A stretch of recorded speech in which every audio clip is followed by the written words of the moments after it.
හයවන ගාථා රත්නය.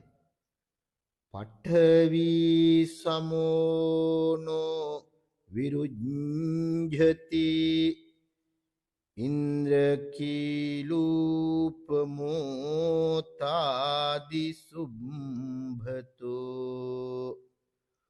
රහදෝව අපේත කද්දමෝ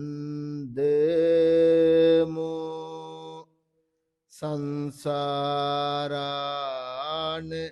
භවන්ති තාදිනෝ සුචි අසුචි රුචි අරුචි දෙක සමසේ ඉවසීම කරන කොටගෙන මහ පොළව බඳු වූද ඉන්ද්‍රකීලයක්සේ නොසෙල්වෙන සුළුද මඩ නැති විලක්සේ ප්‍රසන්න වූද මහා ගුණ ඇති රහතන් වහන්සේට සසර ගමනක් ඉතිරි වී නැත්තේය.